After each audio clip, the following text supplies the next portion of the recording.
এই চলন বিল প্রথম দ্বিখণ্ডিত হয় রেললাইন যখন প্রতিষ্ঠা পায়। তারপরে 1914 সালের দিকে সিরাজগঞ্জ ঈশ্বরদী রেলপথ চালু হয়। রাজশাহী ট্রেনে জয়দেবপুর থেকে রাজশাহী যাচ্ছি, পদ্মা এক্সপ্রেস কয়েক ঘন্টা লেট করাতে দিনের আলোতে, ভোরের আলোতে চলন বিলের প্রান্তভূমি সিরাজগঞ্জ পাবনার দৃশ্য জানালার পাশে বসে কি অসাধারণ। জুন মাসের 28 তারিখ সকালবেলার ওয়াক্ত সিরাজগঞ্জের উল্লাপাড়া থেকে পাবনার চাটমোহর পর্যন্ত এই মধ্যবর্তী অঞ্চলে চলন বিলের সৌন্দর্য দেখা যায়। পরিপূর্ণ বর্ষা, পরিপূর্ণ পানি, আর 15 দিন পরে আসবে, চারপাশ থই থই করবে পানিতে। তখন কোন এক সময় দিল পাশার ব্রিজ দেখতে আবার যাব, থেমে যাব, ট্রেন থেকে নেমে যাব, হাঁটবো, কথা বলবো স্থানীয় মানুষদের সাথে। সকালবেলা সেদিন মাছ ধরছিল কয়েকজন বিচ্ছিন্নভাবে, পাখিদের উড়াউড়ি, বাঁশের সাঁকো। কারো কারো মতে চলন্ত নদী থেকে চলন বিল, অর্থাৎ এখানকার পানির প্রবাহ চলন্ত। সাধারণত বিলের প্রবাহ হয় আবদ্ধ, কিন্তু চলন বিলের প্রবাহ চলন্ত, কারণ মাঝখানে রয়েছে অনেকগুলো নদী, তার মধ্যে আত্রাই হচ্ছে প্রধান নদী।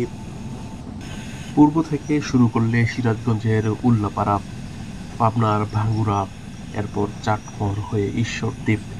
উল্লাপাড়া এবং চাটমোহরের মধ্যবর্তী ছোট বড় কয়েকটি স্টেশন রয়েছে। দিলপাশা, বড়াল ব্রিজ। বৃন্দাবন দাশের লেখায় নাটকগুলোতে বড়াল ব্রিজ শব্দটি প্রায়ই পাওয়া যায়। হান্ডিয়ালের সাথে বড়াল ব্রিজের ফুটবল ম্যাচ। হান্ডিয়ালে মূলত বৃন্দাবন দাশের জন্ম সম্ভবত। চঞ্চল চৌধুরী, শাহনাজ খুশি, বৃন্দাবন দাস, তাদের স্মৃতিবিজড়িত সারা দেশে পরিচিত বাংলা নাটকের অসংখ্য নাট্যরূপ চাটমোহরের চলন বিলের কাহিনী অবলম্বনে রচিত। আমি নাজিব মাহফুজ খান গাজীপুর থেকে ভ্রমণে যাচ্ছি রাজশাহীতে।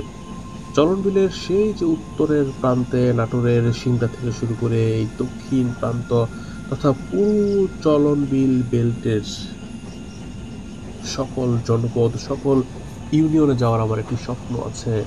বর্ষায়, শুষ্ক মৌসুমে যখন চারপাশ সবুজ থাকে, পেঁয়াজ রসুনের চাষাবাদ হয় সেই সময়, কিংবা বর্ষার থই থই পানিতে যখন দ্বীপের মতো গ্রামগুলো দেখায় তখনও। চলন বিল কিন্তু কোনো নির্দিষ্ট একটি বিল নয়, অনেকগুলো বিলের সমষ্টি, অনেকগুলো নদী প্রবাহিত এই বিলের মধ্য দিয়ে কয়েকটি জেলা।